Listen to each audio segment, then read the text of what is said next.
I was at Warwick Castle in England when I met a stranger. He told me many stories about the past. I liked them very much. Then we saw some very old armor. There was a bullet hole in the armor. "This hole is later. It comes after the invention of firearms," said the guide. "I did it," said the stranger, and smiled. I was very surprised. The stranger was staying at my hotel. He came to my room and gave me a manuscript.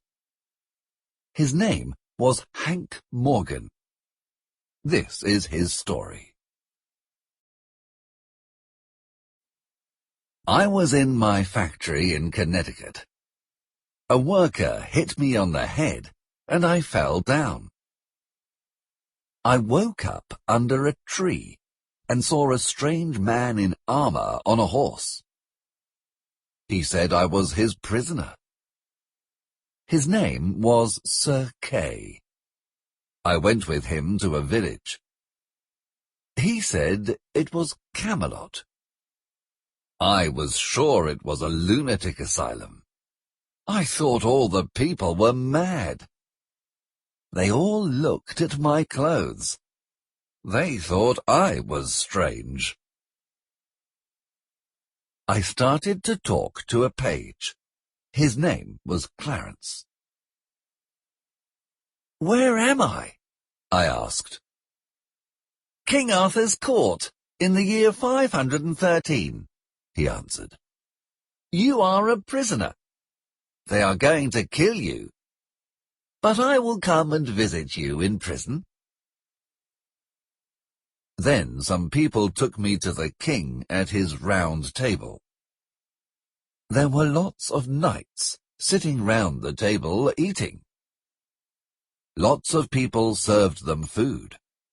Beautiful ladies watched from a balcony. Musicians played on another balcony. The room was very big and made of stone. The knights' and ladies' clothes were beautiful. An old man stood up and told a story. Everyone was bored and fell asleep. The old man was Merlin. Then Sir Kay told the story of my capture. He told a lot of lies and said I was very dangerous. He presented me to Queen Guinevere. He said my clothes were magic. They took away my clothes and then put me in prison. I fell asleep. When I woke up, I thought it was all a dream. Then I realized it was true. I was a prisoner at King Arthur's court. Clarence came to visit me. "Help me to escape," I said to him. "I can't," he answered. "There are lots of guards, and Merlin has put a spell on this prison. No one can escape. Tomorrow at noon, they are going to burn you." I was very miserable, but I had an idea. "I am not afraid," I said. "I am a very powerful magician." "Is today the 20th of June?" "Yes, it is," said Clarence. "Then go and tell the king that if he burns me, tomorrow the world will end in darkness. I'll end in light and warmth. Everyone will die." I knew from my studies that on the 21st of June, 513, there was a total solar eclipse. That was my magic, to make the sun disappear. The next day, they came to get me and tied me to a big tree. People sat to watch all around. Everyone wanted to see. I was afraid. And if my calculations were wrong? Then everyone looked up. The eclipse was beginning. "Burn him!" shouted Merlin. "Stop!" shouted King Arthur. "Have mercy! Do not destroy the sun. What do you want? I can give you anything." I said I wanted to be his minister and help him, and he agreed. The solar eclipse was now total. Everything was dark. So I pointed to the sun and shouted, "Pass away, and do not harm us." The sun started to come out again, and everyone was happy. I became the first minister and the most powerful man in Camelot. Clarence was my assistant. I had beautiful but very uncomfortable clothes and the best rooms after the king. People came from all over the country to see me. I was famous, but they wanted another piece of powerful magic from me. Merlin was in prison. He was my enemy, so I said I wanted to explode his tower with fire from the sky. His tower was an old Roman one, and very solid. One stormy night, I filled it with gunpowder and attached a metal stick to it. Then I told everyone to gather, and we watched as the lightning hit the tower and it exploded. Everyone was afraid. They thought I was a very powerful magician. As time passed, I realized that the people in Camelot were like children. They were very simple. They couldn't read or write, and they were not logical. They believed everything they heard. I started to open secret schools and a secret military academy. I put down telephone wires to have telephones. I wanted to create newspapers. I taught Clarence to be a journalist. The king and the nobles believed they were better than me because I was not noble, but they respected my intelligence. I thought I was better than them because I was intelligent, but I liked them. No one admitted all this, and we got on very well. After 4 years, King Arthur was very happy with my work. He was richer because I managed his money well. I also distributed it better, and the people of Camelot were happier.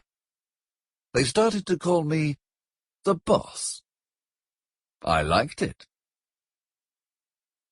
The main entertainment at Camelot was jousting. Hundreds of knights took part, and many were injured. Sometimes the knights went to save princesses from dragons. They believed in dragons and giants.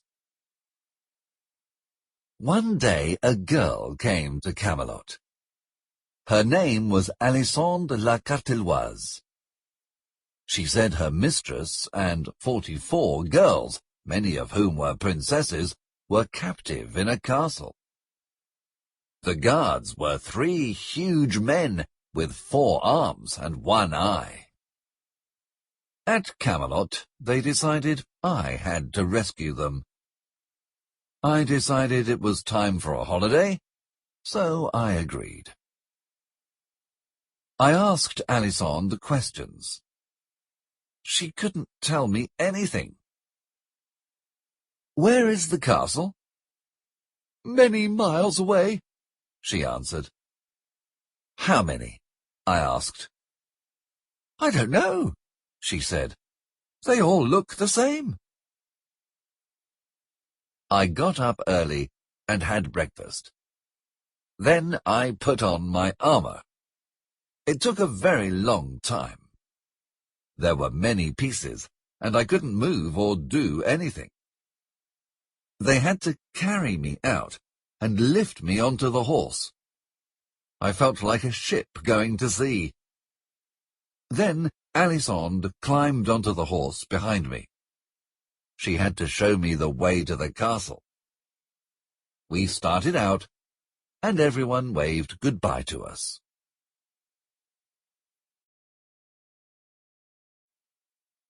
Chapter 2. Free Men. We were immediately in the countryside. It was lovely and pleasant, very green. There were a lot of trees, fields, and rivers. Then it started to get hot. Sweat ran into my eyes. My armor got heavier and heavier. Finally, Alisande took off my helmet, filled it with water, and poured it into my armor. I felt better. Alisande never stopped talking. I told her to take a rest and not use up all the air. Night approached. It got dark fast. I found a place for Alisande to sleep, and then one for me. It got very cold, and lots of insects climbed inside my armor. I couldn't sleep. In the morning, I was cold, tired, and hungry. Sandy was bright and fresh. We set off. Suddenly, we met a group of poor, ragged people. I had breakfast with them and saw they were very happy. They were free men. They were farmers and artisans, about 7/10 of the population. They were the only useful part of the population, but they could do nothing without the permission of their lords or the church. They couldn't sell anything without paying tax. They had to give part of their produce to the lords and bishops and work for them. These men were free, but they were repairing the bishop's roads as part of their duty. I asked them, "If you had a vote tomorrow, would you vote for a king?" They didn't understand, except for one man. He said, "In a nation with a vote, there are no kings or bishops." I decided to send him to my man factory, a school where Clarence was teaching people to read and write. I gave the men 3 pennies for my breakfast. It was a lot of money, but they deserved it. Then I lit my pipe. The next day we were crossing a meadow when Sandy shouted, "Defend yourself! Danger!" 6 armed knights were in the shade of a tree. They attacked me. I lit my pipe. They suddenly stopped. Sandy said they thought I was a dragon. Then she told them to go to King Arthur's court and surrender, becoming my knights. Sandy told me the story of the knights. It was very long. While she was speaking, I remembered the girl I loved in Connecticut, and I was sad. But then we saw a big castle. Outside the castle, I met one of my knights. He was my soap missionary. He went about selling soap because I wanted a cleaner country. He didn't manage to sell soap in that castle because someone died while they were using it. He told me the owner was Morgan Le Fay, King Arthur's sister. Her husband was King Uriens. Their kingdom was so small you could stand in the middle of it and throw a brick into the next kingdom. Morgan Le Fay had a terrible reputation, but at first she seemed very kind. She invited us to have dinner. Then a page touched her, and she stabbed him. She was very bad. Sandy told her I was the boss, and she was very frightened of me. I heard a terrible sound and asked to see where it came from. As I entered the cell, I saw something I would never forget.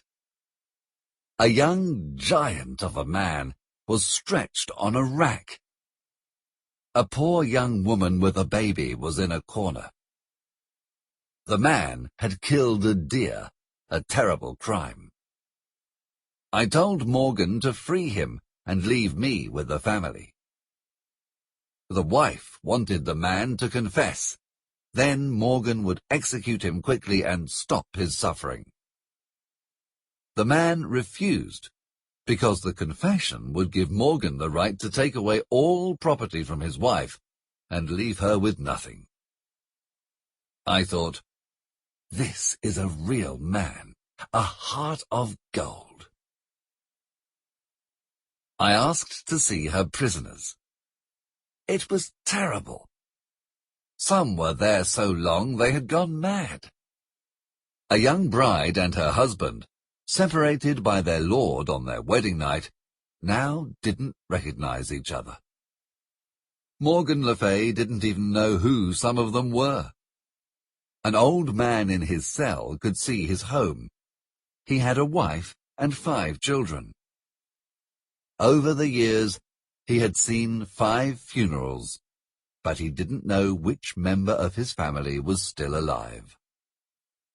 I set all Morgan's prisoners free, except for one noble. I didn't care about him. The next morning I was very happy to leave the castle. Sandy kept telling me stories. I met with my toothbrush missionary. He was very angry with my stove polish missionary. Of course, there were no stoves yet, but I wanted to prepare people for them and teach them about keeping a tidy home. We had another chance meeting with the old man who had watched the funerals from Morgan's prison. He was with his whole family now. The funerals had been false, a torture invented by Morgan. I was happy for him. Suddenly Sandy said, "The castle! Look!" "It isn't a castle. It's a pigsty," I said to Sandy. "It wasn't enchanted before," she said. Sandy really believed she saw a castle with monster guards and captive princesses inside. So I paid the men who guarded the pigs to go away and rescued the ladies. Sandy embraced the pigs, believing they were princesses. The next day, we met some pilgrims on the road. They were going to the Valley of Holiness, a place with a miraculous stream of water. Suddenly we saw a terrible sight. A group of slaves. Their clothes were dirty and torn. Their faces were grey. They were injured from the chains. A girl fell, and the guards hit her. Then her new owner arrived to take her baby and her away. She cried, and a man tried to embrace her. It was her husband. They were separated. They would never see each other again. I still feel terrible when I think about that scene today. I will never forget it. We arrived at a pub where I met a knight I knew. He was my stovepipe hat missionary. He wore armor with a hat instead of a helmet. He said there was a terrible problem in the Valley of Holiness. The water had stopped. Merlin was there now. He was trying to make the water come back with magic. I sent a message to Clarence. Send me pipes, extensions, and 2 trained assistants.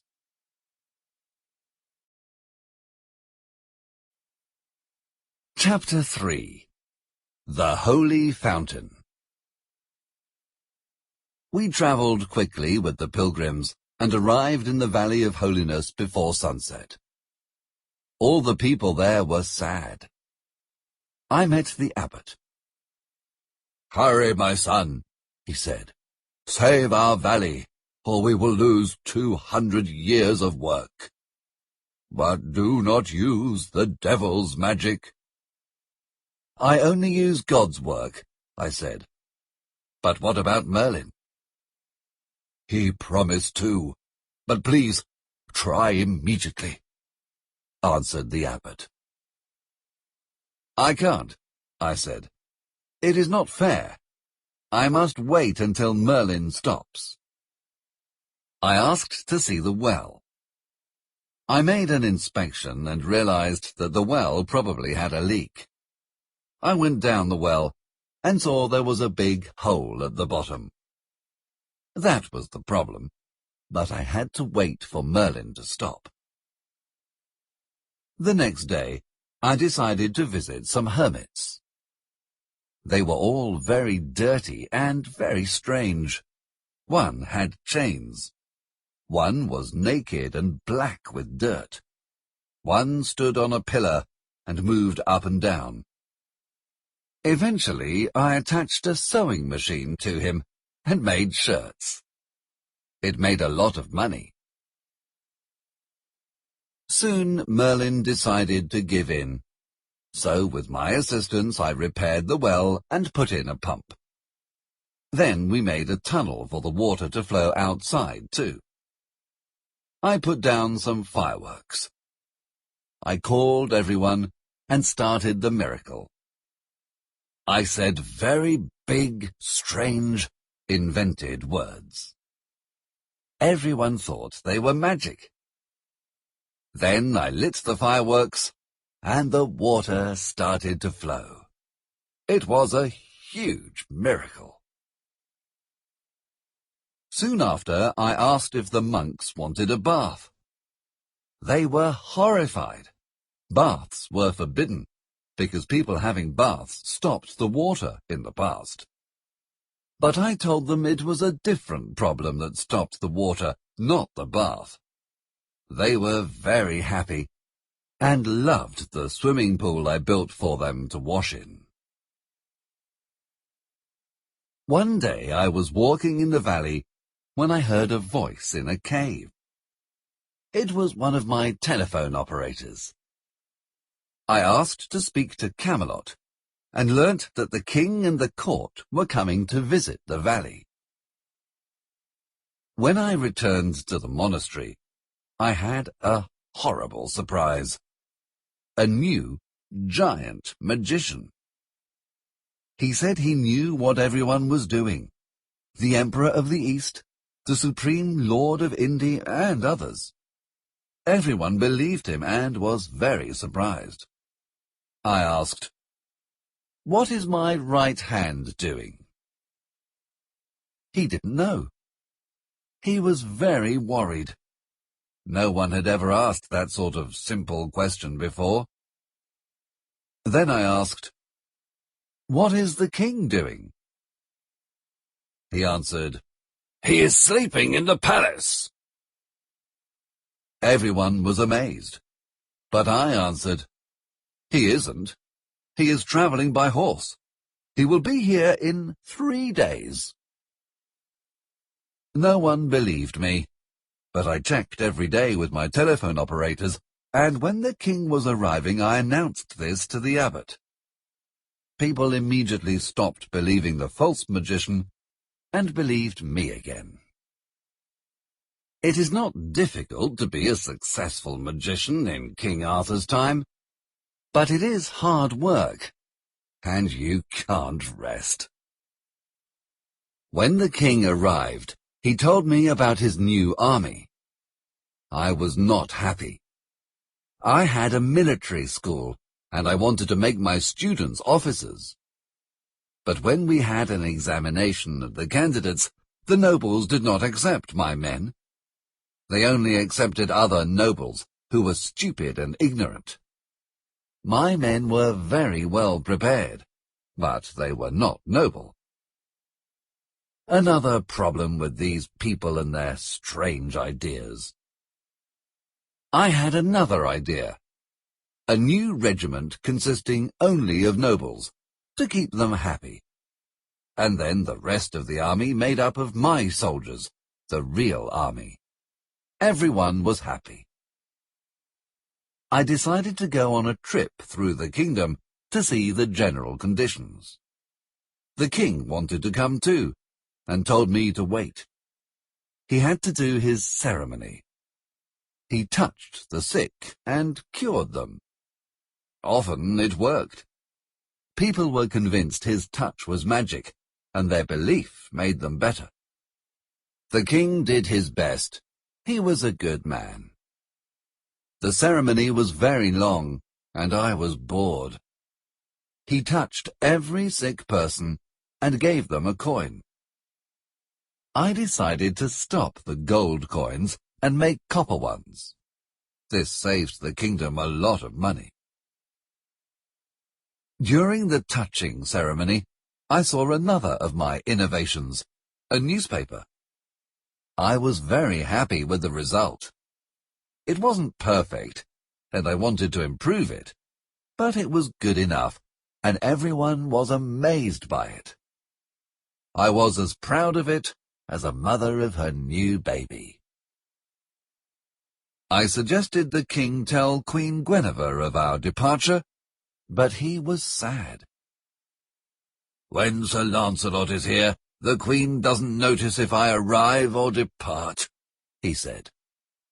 I was sorry for him. I thought the queen was beautiful, but not very intelligent. Later that evening, I helped the king to dress himself as a peasant, ready for our journey into his kingdom. I cut his hair short. Nobles had long hair cut short at the front, and peasants had short hair, and the slaves had long hair. I cut his hair like a peasant, and gave him a long, simple tunic. We left early in the morning. On the road, some noble people passed. I had to tell the king to bow to them. He didn't know how to behave. He wasn't good at bowing, and one of the nobles tried to hit him. I stepped in, and he whipped me instead. Next, we met two knights. The king did not move off the road. He didn't understand that peasants had no rights. He believed the knights would ride round him. They didn't. They insulted the king, who answered. This made them furious. To save the situation, I insulted them more. They turned and started to attack us, so I threw some dynamite at them, and they exploded. The king thought it was magic. I told him I could not repeat it another time. He said, "You must read my thoughts and stop me before I make mistakes." "I can't," I answered. He was amazed. "But Merlin can," he said. I realized I had made a mistake. I said, "Merlin can see a few minutes into the future. I can see centuries into the future. I don't bother with small prophecy like Merlin." He was convinced. Chapter 4. The Yankee and the King. On the morning of the 4th day, when the sun was coming up, I decided to drill the king. "Sir," I said, "you are too like a soldier, a lord. This is not good. You must try to look poor and miserable." The king tried to walk like a poor peasant, but he was not convincing. He had too much spirit. I said to him, "What will you say when we ask for hospitality in a house?" "Varlet, give me what you have," answered the king. "No, you cannot say varlet. You are not a lord," I answered. "You must say brother." The king tried his best. "Give me the sack," he said. "I must try to stoop under weights that are not honourable." He tried, but it was very difficult for him to stoop. I thought about work. I thought about the people who believe that a day of intellectual work is hard. They don't understand that work is physical. It is silly to pay higher wages to intellectuals than to people who work with their bodies. We saw a very small, poor house in the distance. We arrived in the middle of the afternoon. There was no sign of life. Everything looked ruined, and there was no living thing. We pushed the door open and saw some forms in the dark. One sat up. "Have mercy!" cried a woman. "They have taken everything. There is nothing here." "I do not want anything, poor woman," I said. "Then you are not a priest or a lord?" she asked. "No, I am a stranger," I replied. "Let me come in and help you." "You are sick and in trouble," I said. "Go away," she said.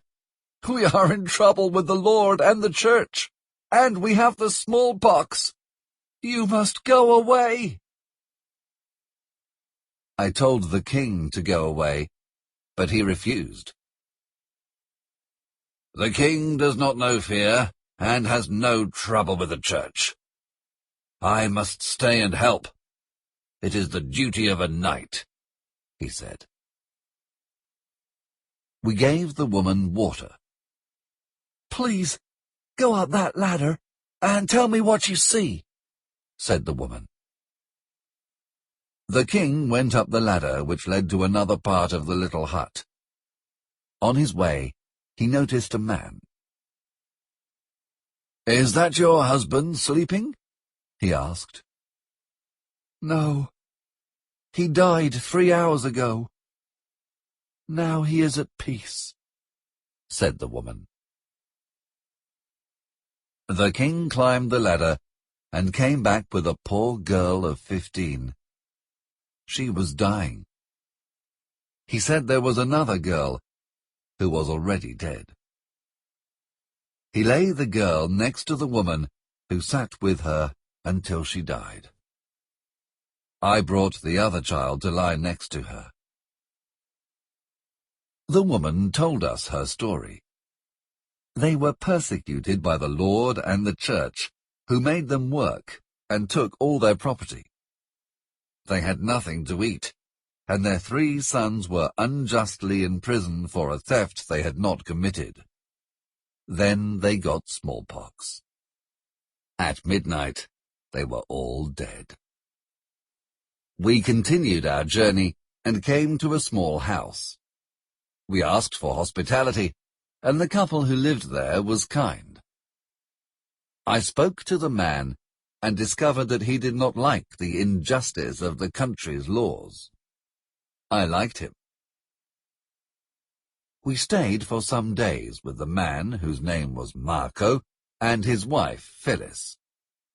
I said the king was a farmer, and I was his assistant.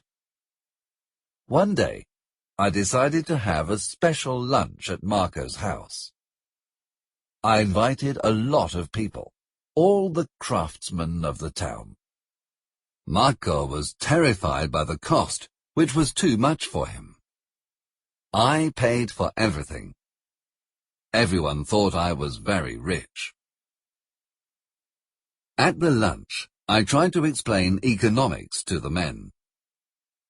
I told them that in my part of the country, people earned less, but everything cost less. So in my part of the country, people were better off. They couldn't understand. "But we earn double what you earn. This is better," insisted one man. "But we pay less than half of what you pay. Therefore we have more money and can buy more things," I replied. They could not understand the idea, which was new to them, and I could not explain it to them. I was very disappointed. So I tried another subject. I talked about crime and punishment, and I said they were committing crimes by earning more than was allowed by their lord. This was a mistake. I thought we could laugh about it, but they were terrified. They didn't know me, and they were worried that I wanted to report them. The king started talking about farming, but he knew nothing about it. The men started to say that he was mad. "One wants to betray us, and the other is mad," they shouted. A fight started, and the king was delighted, but I made him escape. We were in danger. We ran to the woods and hid in a tree, but the people found us and wanted to kill us. Luckily, a noble arrived and saved us. He took us with him to a nearby town where he had business. Then we had another terrible surprise. He took us to the market and sold us as slaves. He sold the king for $7 and me for $9. I was offended. I was worth at least 15, and the king 12. We were chained to the slaves by the master, who was hard and cruel. We got lost in the snow, and 5 people died. Then a woman arrived screaming and tried to find protection with us. The people in her village said she was a witch and wanted to burn her. Our slave master helped them. We could not help her. Our master was angry about the dead slaves and revenged himself on this poor woman. Then we saw a procession. A young girl of 18 was sitting on a coffin in a cart. She had a baby. With her was a priest, who told her story. She was a young wife and mother. Then the army took her husband away to be a soldier. She had no work and was starving with her baby. So she stole a small piece of linen. The judge decided to hang her. The owner of the linen felt so bad, he committed suicide. She cried and held her baby, but the priest, who was very kind to her, made a speech against the laws and the sentence, and promised to look after the baby. There was gratitude in her face when she died.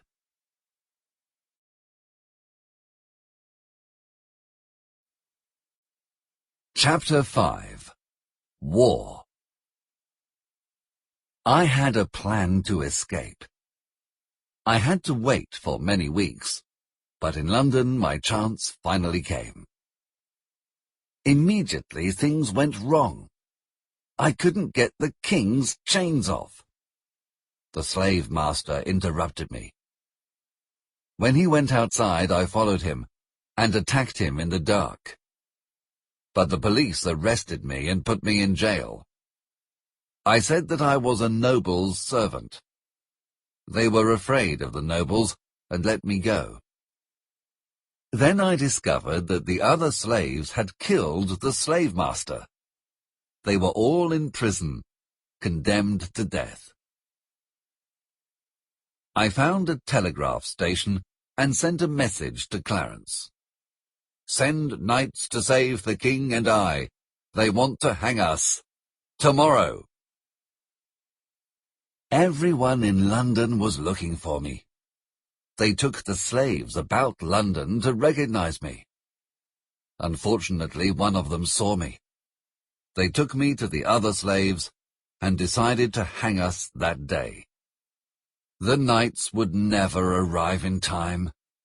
It was too late.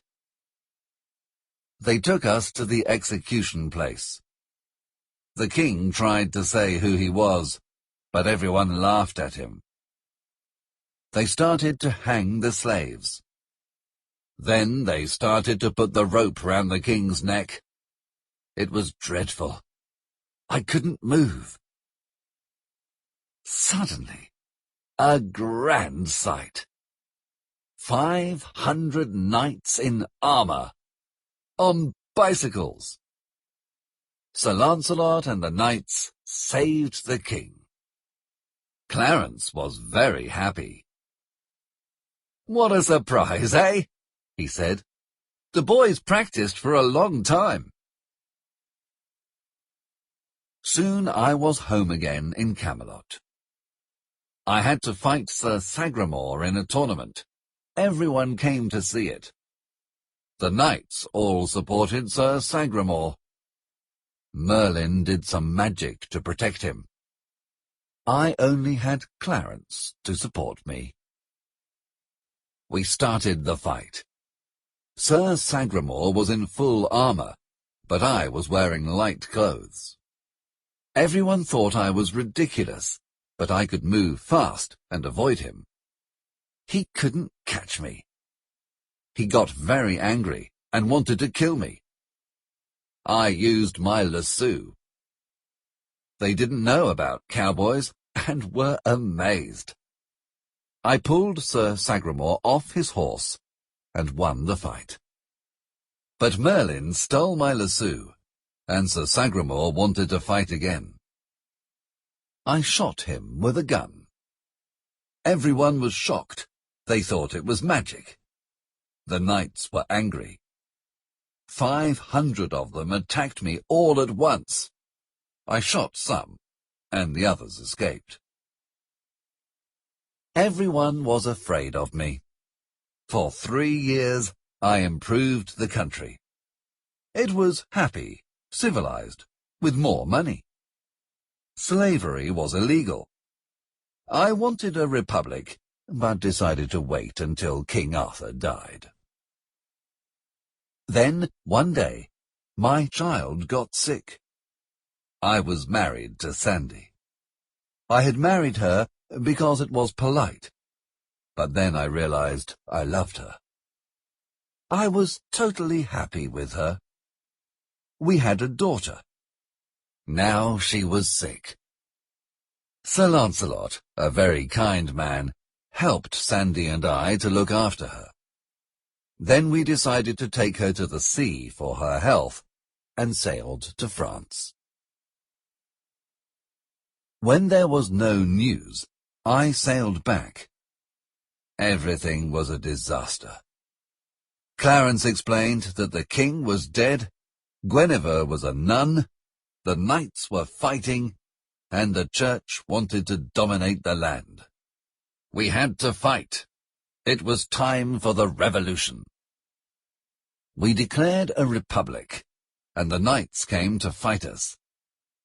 We hid in a cave and put dynamite everywhere. There were only 54 of us, and 25,000 of them. But when they attacked, we electrocuted them, and then made them explode. We won. Postscript by Clarence. I must finish the story. The boss made a mistake.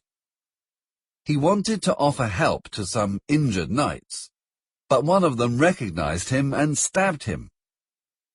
Then we realized that our cook was Merlin in disguise. Merlin did some terrible magic, and now the boss is sleeping. He will never wake again. Final postscript by Mark Twain. At dawn I stopped reading. I went to the stranger's room and knocked on the door. There was no answer. He was delirious. He spoke. "Sandy, is that you? At last, now I can go back to you and our daughter. It was terrible without you. I am in the wrong century. A trumpet. It is the king."